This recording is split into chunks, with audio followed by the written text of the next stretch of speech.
আমি নরমালি এইভাবে ইন্ট্রো করি না, কিন্তু আমি এখন ঝুলছি একটা গুহার 100 ফুট নিচে, যেটা মাটির নিচে 5 কিলোমিটার জুড়ে বিস্তৃত আছে। আর আমরা এটা পছন্দ করি বা না করি, যখনই আমি আর আমার বন্ধুরা মাটি টাচ করলাম, আমরা অফিসিয়ালি এখানে আগামী 7টা দিন কাটাতে চলেছি।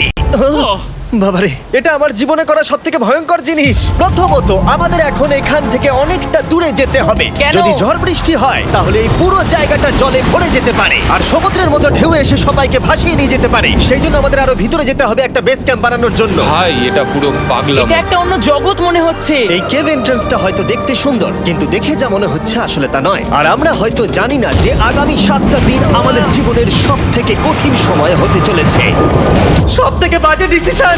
ঠিক আছে, আর কিছুক্ষণের মধ্যেই অন্ধকার হতে চলেছে। ক্যাম্প না করলে আমরা বিপদে পড়বো। আমরা কোথায় যাচ্ছি সেটা কি বলবে? আমাদের ক্যাম্প সেটআপের জন্য একটা ফ্ল্যাট গ্রাউন্ড খুঁজতেই হবে। কেভের ভেতরে ঢোকার পরে আমরা এমন একটা জায়গা খুঁজে পেলাম যেটা অনেকটা উঁচুতে থাকায় আমরা জল থেকে সুরক্ষিত থাকতে পারবো। তার মানে এটা ক্যাম্পের জন্য পারফেক্ট। পারফেক্টটা একটু বেশি হয়ে গেল। মোটামুটি বলা যেতে পারে। ঠিক আছে, ক্যাম্পের জন্য মোটামুটি। প্রথম দিনের বাকিটা আমরা কাটিয়ে দিলাম আমাদের জিনিসপত্র আনতে। প্রত্যেকটা ব্যাগের ওজন প্রায় 80 পাউন্ড। আর যেমনটা তোমরা ফুটেজে দেখছো, আমরা এটা করতে 4 ঘন্টা লাগিয়ে দিলাম। এখান থেকে যাওয়া খুব কঠিন।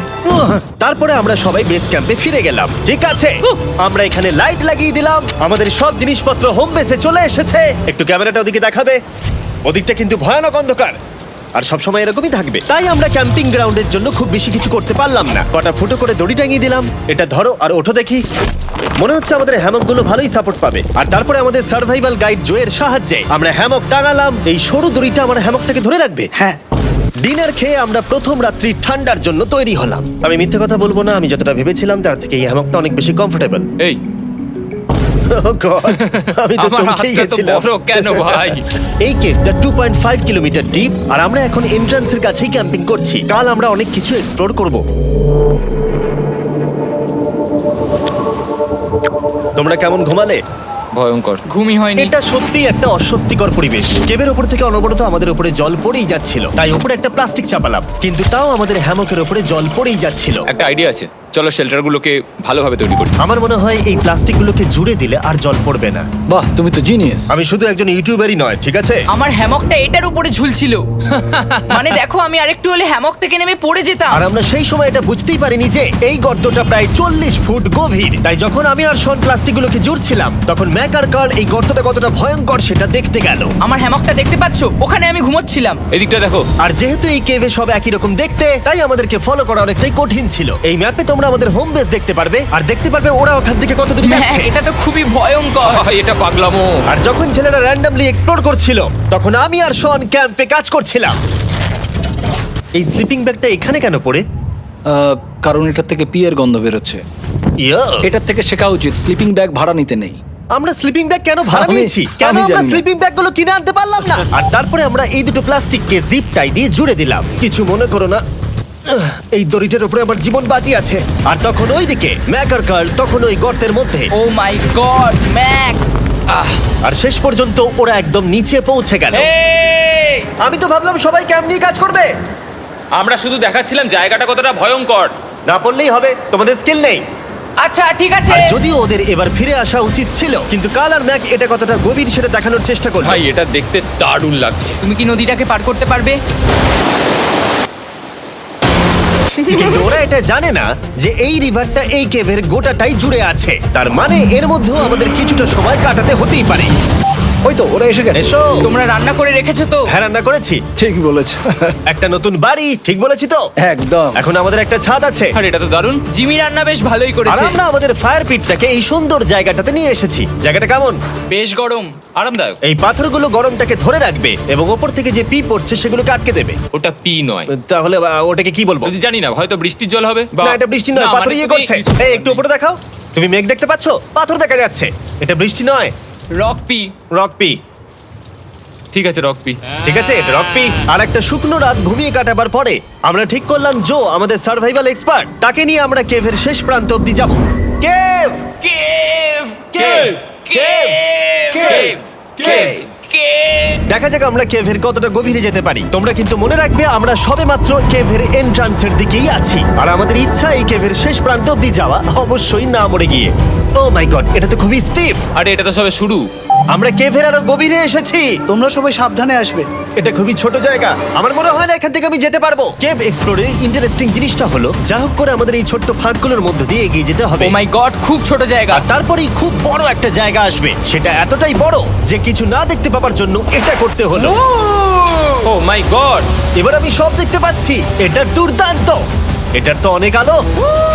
ভাই জায়গাটা কতটা সুন্দর দেখো।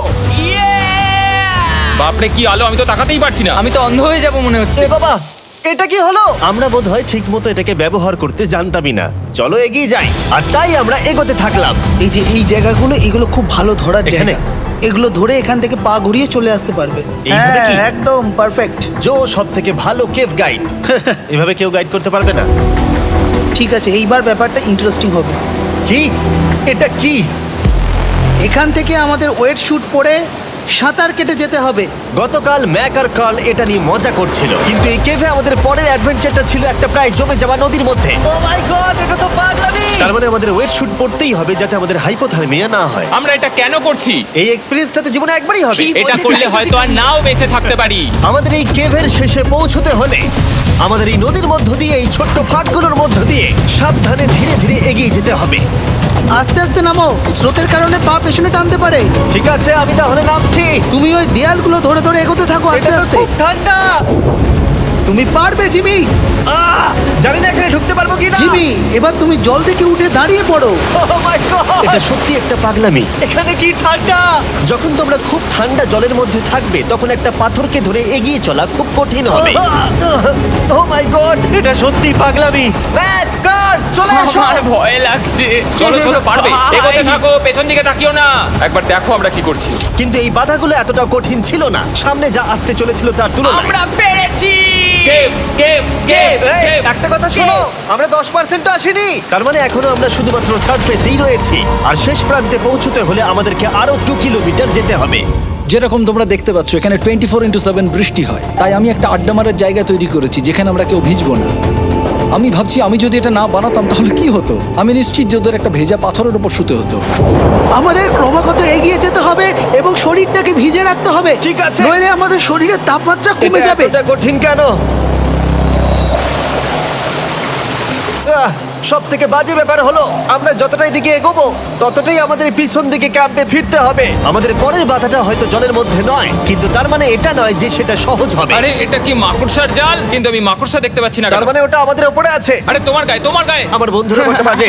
এই গেমটা মিস্টার বিস ভিডিওর মতো, যত এগোবে ততই কঠিন হবে। সত্যি কথা বলতে যদি আমাদের সাথে জো না থাকতো আমরা মরেই যেতাম। আর 3 ঘন্টা পরে জো আমাদের জন্য একটা বাজে খবর নিয়ে এলো। জল অনেকটা বেড়ে গেছে আর আমরা অনেকটা সময় লাগিয়ে ফেলেছি, তাই আজকে আমাদের আবার ক্যাম্পে ফিরে যেতে হবে। আমি মানবো না। তুমি সেফটি এক্সপার্টের কথা অমান্য করতে পারো না। আমি এটা মানবো না। সত্যি কথা বলতে আমাদেরকে ফিরতেই হতো, কারণ এর আগে আমরা শুট করতে অনেকটাই সময় নষ্ট করে দিয়েছি। তারপর ফ্লেয়ার নিয়ে খেলেছি, তাই আমরা ফিরে যাচ্ছি আর এই মিশনটা আমরা পরের দিন আবার শুরু করব। শন, আমরা এসে গেছি। আরে তুমি এখানে কি করছিলে? এখন তোমরা কেউ ভিজবে না। আমি তো জানতামই না এই লাইটগুলো আমরা এনেছি। এগুলো দারুণ লাগছে তাই না? দুঃখের বিষয় আজকে আমরা মাত্র 20% এগোতে পেরেছি, কিন্তু বিশ্বাস করো আমরা শেষ পর্যন্ত অবশ্যই যাব আগামী কয়েকদিনের মধ্যেই। আমার মনে হয় না। কোনোদিনই হবে না। আমি তো বললাম। আমরা ডে 4টা রেস্ট নেব আর ডে 5-এ চেষ্টা করব এই কেভের শেষ অবধি যাবার। দেখা যাক কি হয়। ডে 3-তে মজা হলো, কালকে আবার দেখা হচ্ছে। আর কেভের ভিতরে 3টে খুব বাজে রাত কাটাবার পরে পরের দিন সকালে আমাদের মাথায় শুধু একটাই কথা আসছিল। আমার একটা হট শাওয়ার চাই, তবে আমি এখন একটু শান্তি পাবো। ও, এখন শাওয়ার পেলে কিন্তু দারুণ হয়। আমি চান করিনি প্রায় 3-4 দিন হয়ে গেল। তোমরা নিশ্চয়ই জানো কেভের মধ্যে শাওয়ার করা সম্ভব নয়। আমাদের অনেকটা পথ হেঁটে সাবধানে আগের রিভার বেডের কাছে পৌঁছতে হলো। ও মাই গড! আমি আমার ব্রেনকে ফিল করতে পারছি। আমি এভাবে ব্রেনকে ফিল আমার করিনি। কপালটা জমে গেল পুরো। চলো ড্রোন দিয়ে মাথার চুলগুলো শুকিয়ে নি। এদিকে এসো ড্রোন। ও দাঁড়াও দাঁড়াও দাঁড়াও, এটা কিন্তু কাজ করছে। হ্যাঁ, দারুণ কাজ করছে। ড্রোন থাকতে হেয়ার ড্রায়ারের কি দরকার? আর চুল শুকানোর পর আমরা জোয়ের সাথে জার্নির প্ল্যান করতে বসলাম। এটা কি জো? এটাই কেভের ম্যাপ। আগেরবার আমাদের থামতে হয়েছিল কারণ জল খুব জোরে বইছিল। এখন বৃষ্টি কম হচ্ছে, তাই কালকে আমরা নিশ্চয়ই এই কেভের শেষে পৌঁছে যাব। এটা ভয়ঙ্কর হতে চলেছে। প্রথমে আমাদের কালকে যেখান দিয়ে গেলাম সেখান দিয়ে আগে যেতে হবে। জলের মধ্যে ঝাঁপ দিতে হবে এবং পাথর দেখে হাঁটতে হবে। এগুলো সবকটা আমরা যদি পার করতে পারি তাহলে আমরা গ্লো ওয়ার্ম চেম্বারে পৌঁছে যাব। কেমন দেখতে তুমি সেটা বলো না, আমি তোমাদেরকে সারপ্রাইজ দিতে চাই। তোমার মনে হয় আমরা পারবো? ওইসব বাদ দাও, আমরা ঠিক কালকে পৌঁছে যাব। কালকের প্ল্যান আমরা চক আউট করে নিয়েছি। আমরা রেস্ট করছি আর ফেস্টিভ্যাল স্মোর্টস খাচ্ছি আমাদের এনার্জি রিগেন করতে। সবাইকে চিয়ার্স। Yippee! জো এই প্রথমবার ফেস্টিভ্যাল স্মোর্টস খাচ্ছে। জো সত্যি কথা বলবে। এটা দারুণ, তাহলে ভালো লাগলো? এটা দারুণ লেগেছে। আমরা এই চকলেটটা আগে কেন বের করিনি? এটা এমনি চকলেটের থেকে 10 গুণ ভালো খেতে। সত্যি কথা বলতে তোমরা যদি ফেস্টিভ্যালের সাথে স্মোর্টস ট্রাই না করে থাকো তাহলে তোমরা মিস করছো। কালকে আমরা পুরো কেভটা এক্সপ্লোর করব, দেখা হচ্ছে। তাই আমরা ভালো করে ঘুমানোর চেষ্টা করলাম আর কালকের প্রিপারেশন নিলাম কেভের শেষে যাওয়ার জন্য। আমরা আমাদের জীবনের সবথেকে ডেঞ্জারাস জার্নি করতে চলেছি। ডে 3 এর অভিজ্ঞতা মাথায় রেখে আমরা কম শুট করেছি যাতে আমরা সামনের দিকে তাড়াতাড়ি এগোতে পারি। উহ, জলটা খুব ঠান্ডা। হ্যাঁ, আগের দিনের মতোই খুব ভালো। এই তো আর যাতে আমরা সবাই বেঁচে ফিরতে পারি তাই জো ছাড়াও আরেকজন সার্ভাইভাল এক্সপার্টকে আমরা নিয়ে এসেছিলাম। এখানেই আমরা ডে 3 তে আটকে গেছিলাম। এখন আমরা কি করব? এবারে আমরা অনেক তাড়াতাড়ি এসেছি। আমাদের পিছনে ঘন অন্ধকার। কোথায় যাব? এই রাস্তাটা অনেক সরু এবং হ্যাঁ। স্রোত প্রচুর বেশি, তাই আমরা দেয়ালগুলো ধরে ধরে আস্তে আস্তে এগোবো। এই যে এইভাবে। ও হ্যাঁ, God! এই রকটায় জাম্প করো। কয়েকটা ভালো পাথর আছে যেগুলোকে তুমি ধরে এগোতে পারবে। আরে এখানটা তো অনেক অন্ধকার। আমি আর পা পাচ্ছি না, আমি এখন মাটিতে আর পাই পাচ্ছি না। যেহেতু আমরা মাটিতে পা পাচ্ছিলাম না তার মানে যদি আমরা পাথর ছেড়ে দিই তাহলে এই জলের স্রোত আমাদেরকে ভাসিয়ে নিয়ে যেতে পারে। জো আমরা কি করব? আমি এটা ধরে এসেছি, তুমি এটা ঠিক আছে, ধরো। আমি তো দেখতেও পাচ্ছি না কোথায় যাচ্ছি। জো স্রোত আমাকে ভাসিয়ে নিয়ে চলে যাচ্ছে। আমি তুমি করবো কি করে? পারবে, পারবে। শুধু মুখটা এখান থেকে ঢুকিয়ে দাও, আমি হেল্প করছি। এখানে আমি ঢুকবো? হ্যাঁ, এই গর্তের মধ্যে। এই তো খুব ভালো। এটা আমার জীবনের সব থেকে বিপজ্জনক অ্যাডভেঞ্চার। আমরা এখন কেভের অনেক গভীরে চলে এসেছি আর এবার আমাদের সামনে প্রথম বড় বাধা। এখানে জলের একটা ঘূর্ণাবর্ত আছে, যদি তুমি এর মধ্যে পড়ে যাও তাহলে তোমাকে একদম নিচে নিয়ে চলে যাবে। মানে আমরা পড়ে গেলে মরে যেতে পারি। হ্যাঁ, মানে আমরা মৃত্যুর সাথে খেলা করছি। এটা এতটা বিপজ্জনক হতে পারে আমি সত্যিই ভাবিনি। খুব ভালো। এই তো। তাহলে কি আমার পা এখানে হ্যাঁ, রাখবো? রাখো রাখো।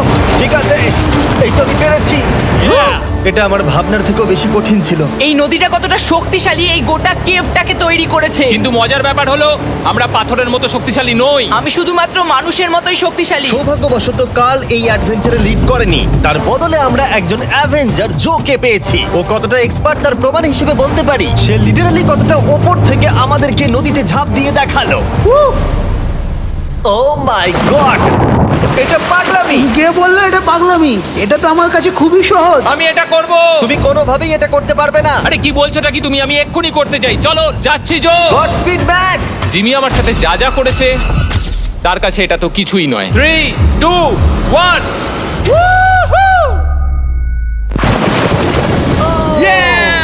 তুমি করবে? না, আমরা না এগুলো শেষ পর্যন্ত যেতে পারবো না।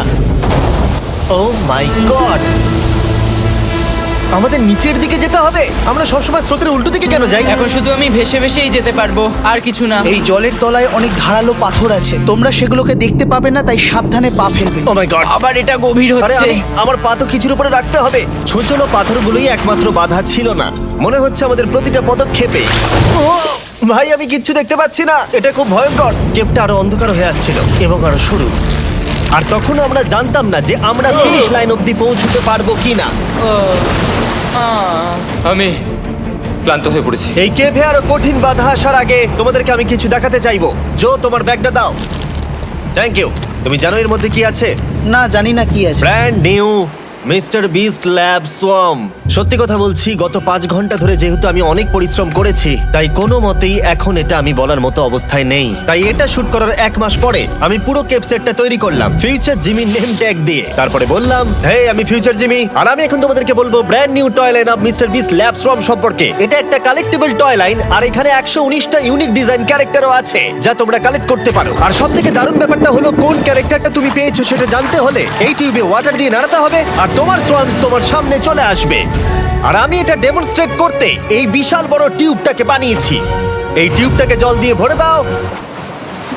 তোমাদের এত জলের দরকার নেই, এটা অনেক বড় বলে এত লাগছে। ঠিক আছে, এটা এখন জলে ভর্তি হয়ে গেছে। এবার এটাকে একটু নাড়াতে হবে। এটা কি আর নাড়াতে হ্যাঁ হবে? হ্যাঁ, অনেক নাড়ানো হয়ে গেছে। এবার জল ঢালো এখানে। জো ঢালছে। আর জল ঢালার পরে তোমরা দেখতে পাবে তোমরা কোন সোয়ামটা পেয়েছো। এটা সব থেকে রেয়ার হাইপোক্রোম, যেটা মাত্র 1000টা বানানো হয়েছে। জো, এটা তোমার। Thank you so much. এটা চাই। আর এটা তোমার। কাল কি নেবে? আমার কাছে দুটোই ছিল। আর আমরা শুধু সোয়ামেই থেমে নেই, আমরা এই অ্যাকশন ফিগার প্যান্থার গুলো বানিয়েছি যেগুলো এই ব্রিফকেসে আছে। আর এই সোয়ার্মের মতো এই মিউটেটর যখন তোমরা কিনবে দেখতে পাবে এর ভেতরে কি আছে। কোথায় কিনবো? ভালো হয়েছে জিজ্ঞাসা করলে। মিস্টার বিস্ট ল্যাব টয়েস এখন তোমরা পৃথিবীর সব জায়গায় পেয়ে যাবে। এগুলো সব বেরিয়ে গেছে, তোমরা গিয়ে কিনে নাও। আর কেবের মধ্যে অনেক সমস্যা পেরোনোর পরে আমরা ফাইনালি পৌঁছে গেলাম গ্লো ওয়ার্ম চেম্বারে।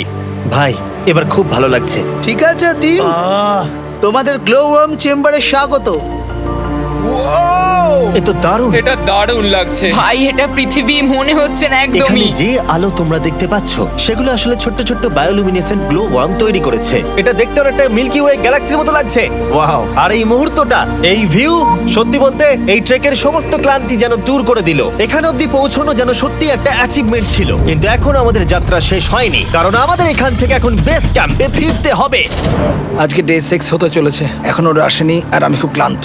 আমার মনে হয় না আমি ভালো করে ঘুমোতে পারবো, ওদের জন্য খুব চিন্তা হচ্ছে। এই ট্রিপটা অনেকটাই সহজ ছিল কারণ আমরা স্রোতের সাথে ভেসে ভেসে যাচ্ছিলাম। আর যেহেতু তোমরা এই ট্রিপটা দেখেছো তাই আমরা এটাকে স্কিপ করলাম। কিন্তু সত্যি বলতে এই জার্নিটাও অনেকটা বেশি সময় নিল, কারণ আমরা ক্যাম্পে পৌঁছানোর আগেই 6 নম্বর দিন চলে এলো। শন, সবাই ঠিক আছে তো? আমার খুব চিন্তা হচ্ছিল। Happy day 6। ডে 6 খুব ভালো। এনার্জি বাড়াতে আমরা আগুনের উত্তাপ নিলাম এবং ফাইনালি আমরা কিছু খেতে পেলাম। এটা খুবই অ্যাডভেঞ্চারাস ডে ছিল। কালকে দেখা হচ্ছে, মানে আজকেই হয়তো। এটা হয় ডে কোনোদিন 6 হবে না। নাকি আজকে, না আমি জানি না। এত বড় ট্রেক সম্পূর্ণ করার পরে শারীরিকভাবে চূড়ান্ত ক্লান্ত হওয়া সত্ত্বেও জানি না কেন কিন্তু আমি একদমই ঘুমাতে পারছিলাম না।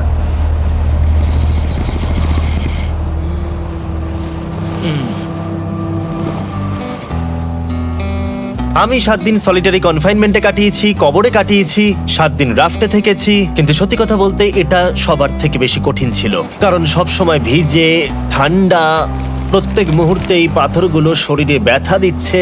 বেশিরভাগ সময়টাই এই কেপটা দুঃস্বপ্নের মতো ছিল। কিন্তু তোমার আর আমার মধ্যে জিমি! ইয়ো! গার্ড, আমাকে দেখতে পাচ্ছো? এটা পৃথিবীর সবথেকে উজ্জ্বল টর্চ। মজার মুহূর্ত অনেক ছিল। মাটির নিচে 300 ফুট গভীরে অভিযান চালানো থেকে আমাদের সবাই মিলে হ্যামক নিয়ে হাসাহাসি করা সবকিছুই অভিযানের অংশ ছিল। যেহেতু আমাদের সঙ্গ দারুণ, চলো তিমির মতো আওয়াজ করো। তাই এই ভিজে, ঠান্ডা, পাথুরে অদ্ভুত কেভের ট্রিপটা বদলে গেল আমাদের জীবনের সব থেকে সুন্দর মুহূর্তে।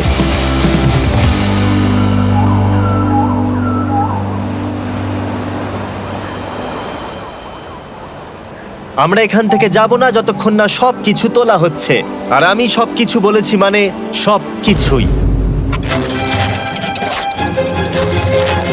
চলো এবার বেরোনো যাক। আর যখন আমরা মাউথ কেভে আবার ফিরে এলাম, ভাই ওপরটা দেখতে দারুণ লাগছে। তখন জোয়ের জন্য একটা সারপ্রাইজ ছিল। বেরোনোর আগে জো, আমরা তোমার কাছে কৃতজ্ঞ। তাই এই নাও $50,000 নিউজিল্যান্ড ডলার, 10,000 করে প্রত্যেক জনের প্রাণ বাঁচানোর জন্য। Oh my God, thank you so much Jimmy. Thank you Joe. Love you, Joel! এবার আমাদের সব কাজ হয়ে গেছে, চলো বেরোনো যাক। 7টা দিন পরে আমরা ফাইনালি এখান থেকে বেরোচ্ছি।